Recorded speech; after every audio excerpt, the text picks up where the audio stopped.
Okay, let's see if this is going to work. Oh, that's pretty cool. Oh, come on, that's a bit harsh.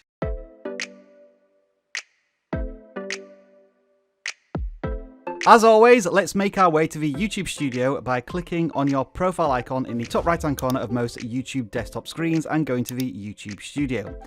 On the left hand side of this screen, there is a video link, and this will show you all of the uploaded content on your channel. Mouse over the video you want to edit and then click the pencil icon to jump into that video. Now on the left hand side, there should be a new option, which is the video editor. On this screen in the video player timeline, you will see a blur parts of your video link. Click on it and you'll have two options, and we're going to start with a custom blur. You have a couple of options here with the blur shape, those being rectangle and circle. You can also choose to track the object you've chosen to blur, as we're going to show you in a second, or fix the blur shape to the screen. And you can also move around and resize the blur shape. So what we're going to do here is resize our blur shape so that it fits the subscribe button, and then we'll play the video to see what it looks like. Okay, let's see if this is going to work. So it seems to be tracking the object fine. Let's next sort out timings.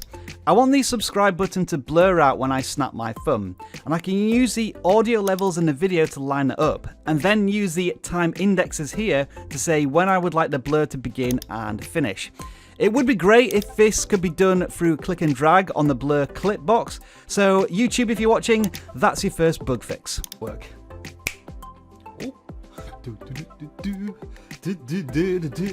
Alright then, I'm satisfied with the custom object blur. Let's move on to the face blur. The first time you do this, the editor will spend a bit of time trying to detect all of the faces in the video. Once it has, you can select all the faces you want to blur throughout the video. Okay, that looks to have done its job. Let's do another quick review. Gonna work. Isn't it amazing, the technology behind this? It's also a little scary as well. That's Google for you. As with the subscribe button blur, I want the face blur to match the timings of a video.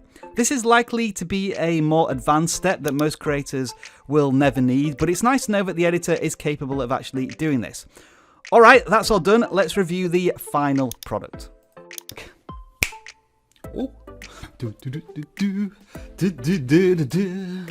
That's pretty cool.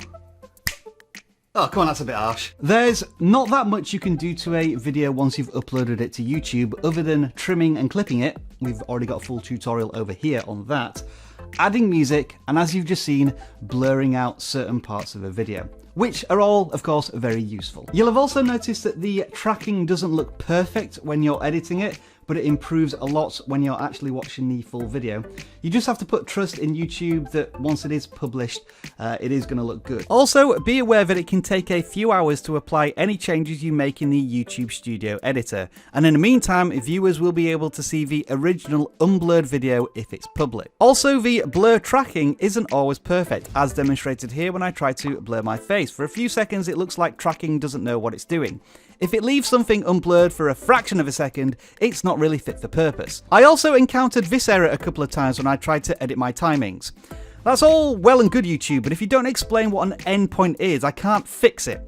When this happened, I just had to start again until it didn't give me this error. Ideally, for complete control of blurring whatever you need to blur, you would do this on your video editor on your computer. The problem is, not all video editors have this sort of technology, and to be fair, YouTube does actually do a good job of blurring and tracking objects. The problem is, it's at the end of a process, so if YouTube doesn't do a good job of blurring what you need to be blurred, then you have to go a few steps back and try and unwrap your video a little bit, and that can be frustrating. But having said all of that, you found this guide really useful, didn't you? And we've got tons more on our channel.